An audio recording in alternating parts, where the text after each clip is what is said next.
예, 요새 유튜브 같은 데 보면은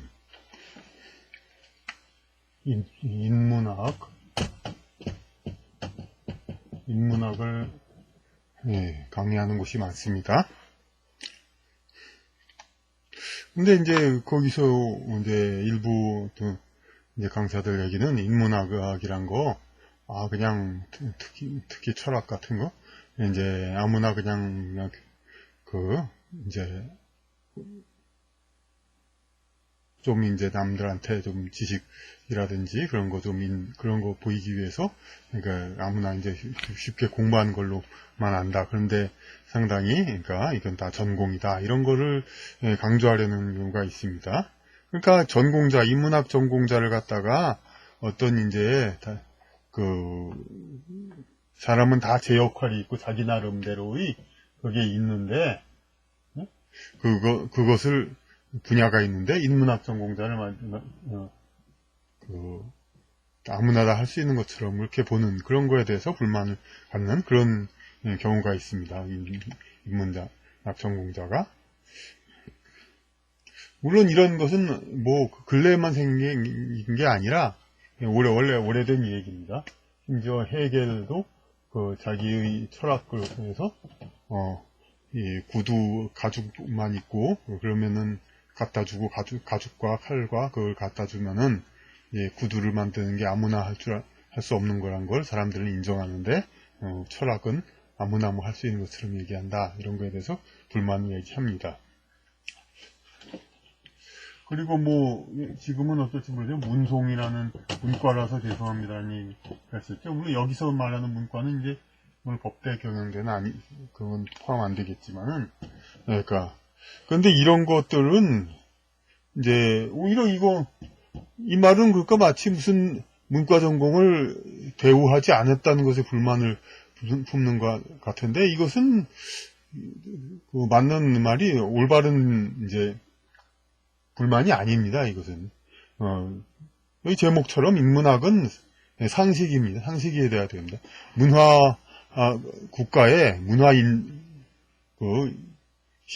국민이 되려면 누구나 알아야 될, 물론 이제 정도의 차이는 있겠지만은, 그런데 누구나 알아야 되는 것이고, 그럼 전공은 누가 하냐? 그래도 전공은 당연히 있죠. 그것은 뭐 예술도 노래 누구나 부르고 정치 누구나 하죠. 하지만 노래 전문가가 있고 정치 전문가가 있죠. 마찬가지로 인문학 전공자 그런 사람이 있는데 어떤 사람이 하냐? 그만큼 노래나 정치를 다른 사람보다 잘하는 사람은 뭡니까? 지위가 높죠. 그러니까 굉장히 스타라든가 유명 인사가 되죠. 이제 구두 수선이라든지 특별한 어떤 기술들 이런 것들은 아무나 못하는 거지만 그 자체를 한다고 해서 크게 지위를 인정받지는 않죠. 대개는 의사도 물론 아주 잘해야 높게 인정을 받고 이제 물론 기본적으로 어느 정도는 인정을 받지만, 근데 이런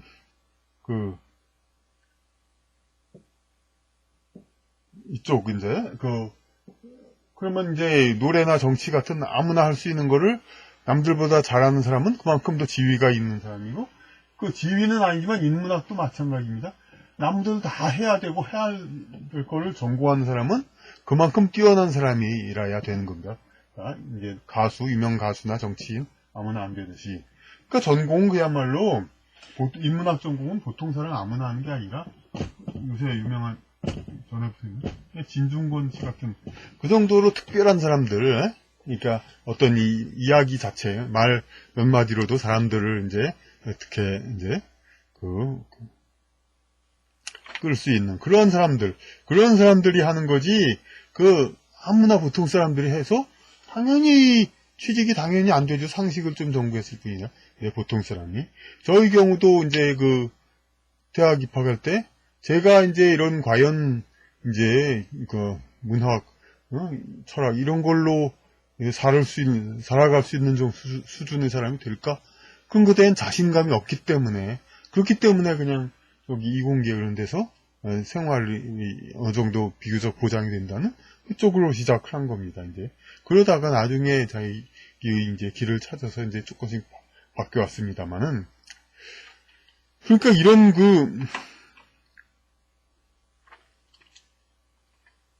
그 실용학문 이런 거 하는 사람들, 이런 사람들은 그러니까 어떤 사람들이냐면은 상대적으로 오히려 희생을 한 거죠. 왜냐하면 자기가 돈을 벌기 위해서.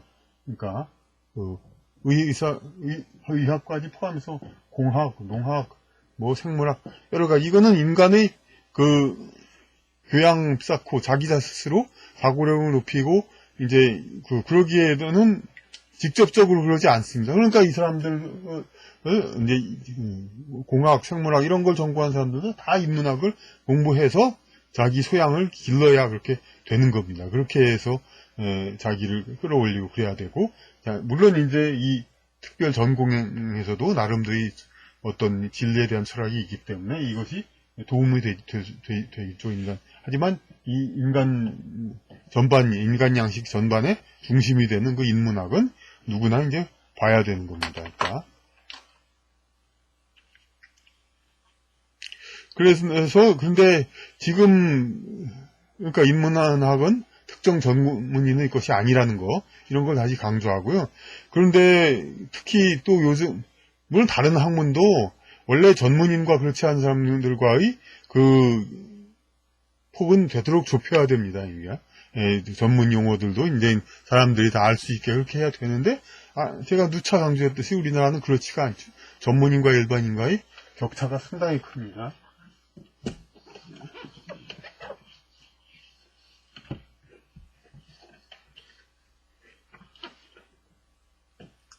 네, 전문인,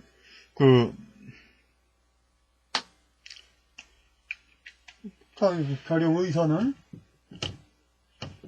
조현병과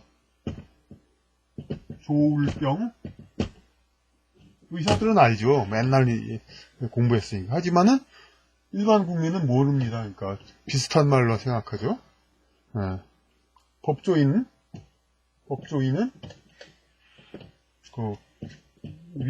안희정 전 지사도 했던 죄를 받았던 위력에 의한 성폭행 혹은 위계에 의한 성폭행.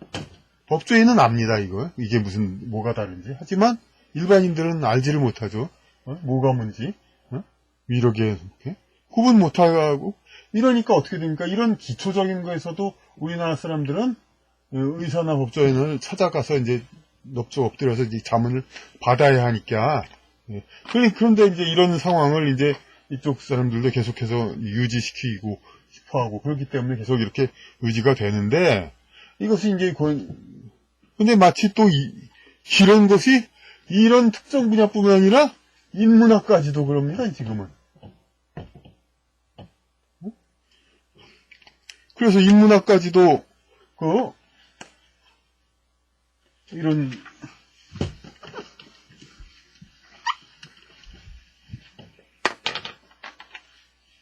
이상한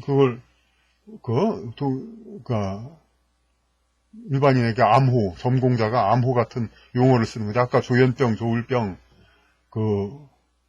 위계, 위력, 무슨 말인지 모르죠. 인간, 암호 같은 그런 용어를 쓰니까. 즉자, 대자,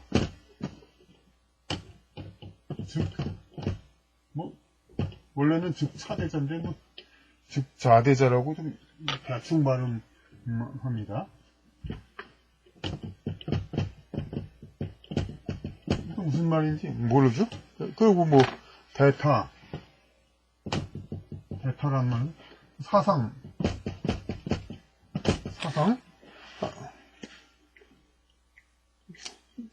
철학에서 사상이란 용어를 쓰면 어떻게 생각합니까? 이걸로 생각하죠? 되게, 사상입니까? 근데, 이겁니다. 어쨌든, 이거일 수도 있고, 하지만, 철학, 전공한 사람들이야 사상이 뭔지 알겠죠? 이게 되게 철학에서 쓰는 사상, 본문 안에서 쓰는 사람, 바깥에서는 아무개의 사상, 헤겔의 사상, 칸트의 사상, 이렇게 이 사상을 쓰겠지만은, 철학 용어의 본문에서는 이런 사상입니다. 그 철학 전공한 사람들은 알겠죠. 근데 일반인들은 사상이 어떻게 뭐 나타난다? 이게 뭐죠? 알쏭달쏭합니다. 그러니까 더 모르죠. 아무리 강의 들어봐야. 그러니까 결국은 그러니까 의사, 법관 이런 사람들이 자기네 암호 같은 용어를 써서 국민에 대한 일반인에 대한 우월적인 지위를 더 유지하고 있는데 심지어 인문학 전공, 철학 전공한 사람들도 역사 전공한 사람도 아마 그렇습니다. 뭐 이제 그 역사 용어, 병신처분 이런 말에 대해서 병신처분이라는 말을 어떻게 일반인이 알지 못하죠. 하지만 인문학 전공자들도 이렇게 일반인과 전공자 자기들과의 이제 거리를 넓히는 그러한 이제 용어들을 쓰고 있는데 이제 법관, 의사 이런 사람들은 공학도 마찬가지. 일반인과 전문인과 이렇게 전문인만 알아들을 수 있는 용어를 씀으로써 사실이 점점 더 자기들이 권위가 높아지고 일반인은 더 모르게 되고 더 멀어집니다. 네? 권위가 높아지고 그런데 인문학도 그렇게 되면 그렇게 될 건가? 인문학 전공한 사람들이 권위가 높아질 것인가? 그렇지 않습니다. 인문학은 그야말로 진짜 아까 누구나 공부해야 된다는 얘기가 되듯이 누구나 공부를 하는 것이 되어야 합니다. 근데 인문학 전공자와 비전공자가 이렇게 거리가 전문인과 비전문인과의 차이가 이렇게 격차가 생기면은 그만큼 이제 비전문인들은 인문학을 포기하게 되고 그러니까 다른 뭐 의학, 공학 이런 사람들은 생산성이 높기 때문에 적은 수의 사람들이 그 학문을 배우고 그렇게 해도 가르치고 이런 사람들이 살아갈 수 있습니다. 이 가르치는 사람들과 일선에 있는 사람들도 일반인을 상대로 이제 그 기술을 행함으로써 살아가죠. 그런데 인문학은 이제 가르치는 사람들이 있고 배우는 사람도 있지만 전공도 이 사람들도 전부 일반인 상대로 왜냐하면 생산성이 높지 않으니까 물질 생산성이 더 많은 사람들을 포용해야 됩니다. 그 대신 다른 이제 공학같이 이제 적은 사람들 포용해도 생산성이 유지되는 그런 살아갈 수 있는 그런 분야와는 달리 인문학은 많은 사람들이 포용해야 됩니다. 그러니까 많은 사람들이 자기네들과 같은 언어를 쓰고 자기네들의 언어를 서로 공유할 수 있도록 그렇게 해야 됩니다. 그러니까 전공자들만이 아는 독일어라든지 프랑스어를 알아야만이 인문학 알아들을 수 있는 그런 인문학 그런 용어로서 일반인한테서 권위를 세우려는 그런 인문학 학자라는 사람들 이런 사람들은 진짜 그야말로 스스로 몰락 짜라투스트라의 몰락처럼 고상한 몰락도 아니고 실제로 패망하는 그거의 길을 걷는다고 하겠습니다. 그러니까 인문학은 우리 모든 일반인들과 서로 언어가 통하고 서로가 그런 환경이 될 수 있도록 진정한 인문학자라면 그렇게 노력을 해야 할 것입니다. 예.